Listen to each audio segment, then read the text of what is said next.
एक तरफ आरक्षण के नाम पर, जातिगत आरक्षण के नाम पर बांटने की कोशिश और दूसरी तरफ मुस्लिम वोटों की गोलबंदी, क्या कहेंगे इस पर?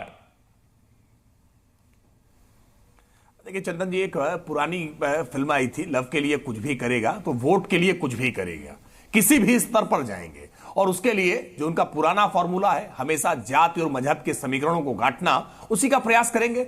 मजहब के समीकरण गांटते समय मजहब के भीतर जाति नहीं देखते हैं। अब आप देखिए कितनी खूबसूरती से वहां भी शेख सैयद पठान है, वहां भी इदरीसी मंसूरी पसमंदा है, वहां भी बेहक गुनिया है, चिकवा है, वहां इसके बारे में नहीं देखेंगे, वहां गद्दी के बारे में, घोसी के बारे में नहीं देखेंगे, वहां जातियों की बात नहीं करेंगे। वहां सारा मुसलमान एकजुट हो जाओ, वहां न शिया देखेंगे, न सुन्नी देखेंगे, न बरेलवी देखेंगे, न वहाबी देखेंगे। इतने फिरकों में बटे हुए उस समाज को एकजुट होने के लिए सारा प्रयास करेंगे। लेकिन हिंदुओं के भीतर कैसे जाति निकाली जाए, कैसे अगड़ा और पिछड़ा तलाशा जाए, कैसे दलितों को अलग तरह से बांटा जाए, इसके लिए हर संभव प्रयास करते रहे हैं। लेकिन उत्तर प्रदेश इन सब के बीच राकेश जी, जिनके ऊपर आरोप लगा है वोटों की गोलबंदी का, ध्रुवीकरण की कोशिश का, उन्होंने अपनी सफाई में क्या कहा है उलमा बोर्ड की ओर से, हम वो भी सुनाते हैं अपने दर्शकों को।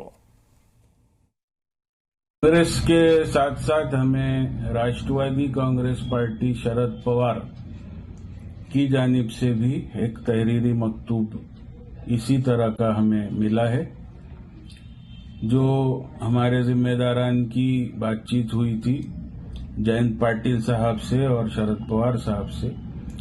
उसके बाद उन्होंने भी हमें मकतूब रवाना किया है कि आपके मुतालबात पर हम मुस्तकबिल में अमली इक़दामात को यकीनी बनाने की कोशिश करेंगे। महाविकास आघाड़ी के घटक दल शिवसेना उद्धव गुट के नेता संजय जी हमारे साथ जुड़े हुए हैं। संजय जी, आप हमें सुन पा रहे हैं? बिल्कुल सुन पा रहे हैं जी सर, ये फतवा कबूल है ना, आपके पक्ष में है?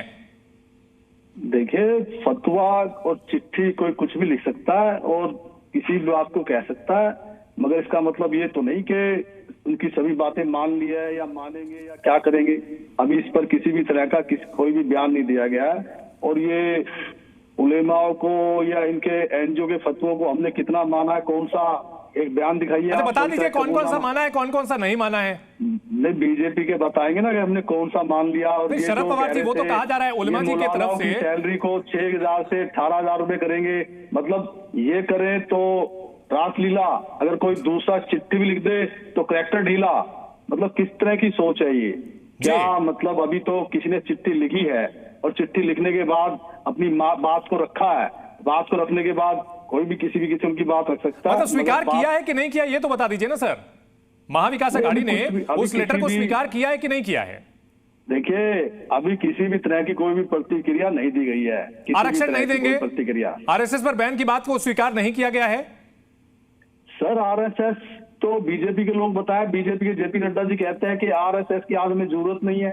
मतलब आज इन्हें योगी जी की कौन सी बात कर रहे हैं सर? क्या कहां से घुमा रहे हैं, किस चीज को जोड़ रहे हैं सर? मैं तो सर ये पूछ रहा हूं कि जो मांगे हैं, 17 मांगे थी, 15-17 मांगे हैं, कौन कौन सी स्वीकार है, कौन कौन सी नहीं है? देखिए, एक बात सुनिए आप, योगी जी ने ये जो अभी बयान दिया, बटेंगे तो कटेंगे, ठीक है, इस पर इनका तीर जो है, योगी जी का तीर, वो सबसे ज्यादा इन्हीं के ऊपर है। क्योंकि जिस तरह से योगी जी को साइडलाइन किया गया, जिस तरह से नितिन गडकरी जी को साइडलाइन करने की कोशिश की गई, जिस तरह से आरएसएस की आज जरूरत नहीं है। राकेश जी, जवाब दीजिए। देखिए, साइडलाइन किया गया कि कैसे कह रहे हैं भाई? अरे भाई, कोई प्रमाण बताएंगे ना कैसे साइडलाइन किया गया? सबसे स्टार प्रचारक है, हर राज्य में प्रचार करने जा रहे हैं, आप कहते साइडलाइन किया गया। नितिन गडकरी की सबसे अच्छी परफॉर्मेंस है, आपने साइडलाइन किया गया। अरे किसी भी बात को कहने के पीछे कोई तर्क होता है, कोई आधार होता है। बेबुनियाद जो मन में आएगा, जो मुंह में आएगा बोलने लगेंगे क्या? अरे भाई, आपसे सवाल पूछा जा रहा है कि उलेमा बोर्ड ने आपको जो पत्र लिखा है, इस पत्र की कौन कौन सी मांगे आपको स्वीकार नहीं है, आप खुल करके कह दीजिए भाई। आपको देख रहे दर्शक कम से कम जान जाएंगे कि उलेमा बोर्ड की आपकी ये मांगों से आपकी पार्टी स्वीकार नहीं कर रही है। आप में हिम्मत तक नहीं है। उलेमा बोर्ड का समर्थन चाहिए, चोरी चोरी चुपके चुपके, रात अंधेरे समर्थन मिल जाए, लेकिन दिन के उजाले में सामने आप कह भी नहीं पाएंगे। जानते हैं ना, रात अंधेरे जिनके साथ संबंध रखते हैं और दिन के उजाले में नकार देते हैं, उनको समाज किस निगाह से देखता है? ऐसा मत करिए भाई। उलेमा बोर्ड ने अगर आपको समर्थन दिया है तो डंके की चोट पर बताइए कि ये वाला समर्थन हम तैयार है, इस बात के लिए हम तैयार नहीं है। लेकिन आप तो चोरी चोरी चुपके चुपके करना चाहते हैं। अभी चुनाव घोषित हो चुके थे, क्योंकि आपने ये वायदा वो करना चाहिए जो हो सकता हो। कोई अपनी मांग कुछ भी रख सकता है। नहीं संजय गुप्ता जी, आप बताओ ना उलेमा बोर्ड की कौन सी मांग से सहमत हो, कौन सी मांग से असहमत हो? हिम्मत है तो बताओ आपकी पार्टी का स्टैंड क्या है। आप पार्टी के प्रवक्ता हो, पार्टी के नुमाइंदे हो, टीवी पर बैठे हो, पार्टी के संदर्भ में बता तक नहीं सकते हो कि आप इस मांग से सहमत हैं या नहीं सहमत हैं। अपना व्यक्तिगत ओपिनियन दे दीजिए, नहीं पार्टी का बता पा रहे हो तो बताइए उलेमा बोर्ड की कौन सी मांग से आप सहमत हैं? आरएसएस को बैन करने की मांग से सहमत है कि नहीं है? आप बताइए कि आप आरक्षण देने के मसले पर सहमत है कि नहीं है? आप बताइए कि मौलवियों को तनख्वाह देने के मसले पर सहमत है कि नहीं है? अभी तो चिट्ठी लिखी है, तो चिट्ठी पर हमारी पार्टी के आला अधिकारी जब जो सोचेंगे उस पर गंभीरता से विचार करेंगे, उसके बाद फिर वो फरमान जारी करेंगे। अरे तब तक तो चुनाव पार हो जाएगा संजय जी। चुनाव में तो कुछ दिनों का समय बचा है, रात अंधेरे समर्थन लेंगे, दिन के उजाले में नकार देंगे। कैसी बातें कर रहे हैं राकेश त्रिपाठी जी? मतलब आप अपनी पार्टी, योगी जी का जो बयान है ना, बटेंगे तो कटेंगे, या पार्टी के लिए है, क्योंकि ये बयान उन्होंने 2017 में नहीं दिया। अरे इसीलिए बौखला गए आप लोग। अब तक जो एक को एकजुट करना और बाकी को बांटना करते थे ना, आपकी पोल खिल गई। आरएसएस की जरूरत है आपको या नहीं है, ये बताइए आप।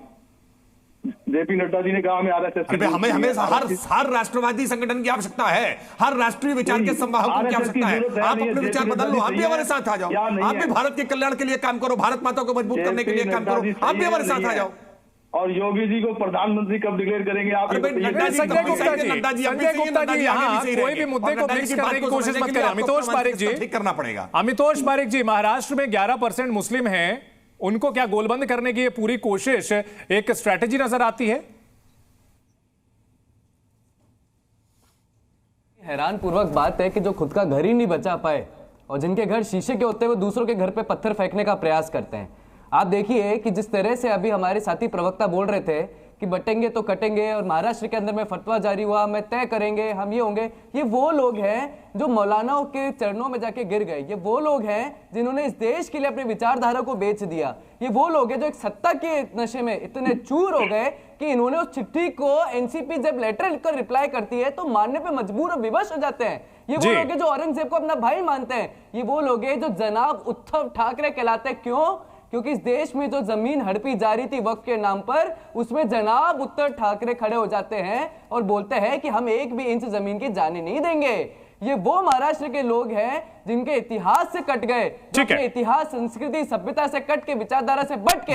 संजय जी, आप देखिए, संजय जी जवाब दीजिए। बोर्ड के विषय में बिना बात की बातें कर रहे हैं, बिना बात का बदनाम कर रहे हैं। कौन सा बयान दिया वक्फ बोर्ड के विषय में उद्धव जी ने? बताइए आप। बोल रहा था, सुनिए, आप उन लोगों के साथ खड़े हैं जो लगातार हिंदू देवी देवताओं का मजाक बनाते हैं। आप झूठ क्यों बोलते हैं? आप झूठ क्यों बोल रहे हो कि वक्फ बोर्ड के विषय में ऐसा बयान किया? आप क्या झूठ बोलने के लिए आए हैं यहाँ पर? में बात करिए, शरिया कानून लागू करने की बात करिए। आप मुस्लिम संजय जी, तो फिर कह दीजिए ना कि वक्फ बोर्ड वाली जो मांग है उससे इत्तेफाक नहीं रखते आप लोग खारिज कर रहे हैं उस मांग को। मेरी बात सुनिए, आप यहाँ पर अमितोष पारिक को सीधा जवाब दे दीजिए कि उस मांग से आप इत्तेफाक नहीं रखते। हमने इनकी सरकार बनवा दी, केंद्र में प्रधानमंत्री बनवा दिया, पूर्ण बहुमत दिलवा दिया, 25 से 30 साल समझौता कर लिया सत्ता के साथ। आज इन्हें हमारी क्या जरूरत है वक्फ बोर्ड को खत्म करने के लिए? आज भी हमारे ऊपर देखते हैं ये कोई इस देश की विचारधारा से साहब। आप आज उन लोगों के लिए समर्थन, आज हिंदुत्व की सरकार है देश में, शरिया कानून लाने का मजबूत प्रधानमंत्री है, मदरसे के लिए समर्थन करेंगे। क्यों देख रहे हैं के अंदर में सीए, एनआरसी, सरकार ने देश विरोधी कानून है, जो देश विरोधी के लिए आते हैं, उन लोगों को समर्थन कर रहे हैं। आप किस तरह की बातें कर रहे हैं? आपके दिल में टीस है, आपके दिल में टीस ये है कि हम आज आपके साथ नहीं है और कोई बात नहीं है। ऑर्गेनाइजेशन ने 400 ऐसे आरोप प्रत्यारोप लगाते हैं आप, जो कोई कुछ होते ही नहीं। वोट्स लाती है, सीए, एनआरसी का विरोध करते हैं, आप उनके लिए खड़े हो रहे हैं। क्या है सीए, एनआरसी? हमने क्या कहा? एनआरसी वो जो हमारे साथ मुफ्ती नदीमुद्दीन जी भी जुड़ चुके हैं। मुफ्ती नदीमुद्दीन जी भी जुड़ चुके हैं, ऑल इंडिया उलेमा काउंसिल से हैं। मुफ्ती जी, नदीमुद्दीन साहब, क्या इस तरह के फतवों से चुनाव जीते जाएंगे? मुस्लिम समाज के लिए कहां बात हो रही थी, बड़ी अच्छी बहसें होती थी कि भाई उनके रोजगार की बात होनी चाहिए, उनके सामाजिक उत्थान की बात होनी चाहिए, लेकिन होगी आखिरकार पहचान की लड़ाई महाराष्ट्र में। देखिए, जब जब इलेक्शन आता है मुसलमान किसको वोट देंगे ये मुद्दा बनता है, मगर मुसलमानों की मसाइल या मुसलमानों के इश्यू मुद्दे नहीं बनते हैं। ये दुर्भाग्य की बात है कि मुसलमानों के इश्यू कभी मुद्दे नहीं बने हैं। अब ध्रुवी इस पर भी सोचने की जरूरत है, हमें समझने की जरूरत है। ये सुदर्शन जी हमारे आरएसएस के सर संचालक थे, यही जमील मौलाना जमील अहमद इलियासी के पास जा करके एक उन्होंने उस वक्त की सरकार को एक चिट्ठी लिखा था क्या चिट्ठी लिखा था कि इमामों को अरे तनख्वाह नदीमुद्दीन दी साहब, जाए? अभी के हालात पे आइए ना, 2024 की बात कीजिए ना। क्या मुस्लिम अरे वोटों के ठेके से सारी समस्याएं हल हो जाएंगी क्या? एक मिनट मेरी बात सुनिए, एक मिनट। डेमोक्रेसी किसी को समर्थन कर सकता है, हम अपनी राय दे सकते हैं, मगर मुझे शर्म भी आ रही है, अफसोस भी हो रहा कि आप उसको फतवा कहते हैं। फतवा क्या मजहबी मामला है क्या? वो डेमोक्रेसी में हक है, कोई किसी को दे, माने ना मांगे। मगर महाआघाड़ी, विकास महाआघाड़ी ने कितने मुसलमानों को टिकट दिया है? अरे उन्होंने तो टिकट ही नहीं दिया है। तो मैं कहता हूं कि सिर्फ मुसलमानों को एक तमाशा बना करके रखा गया और इमामों की तमाशा कौन बना रहा है?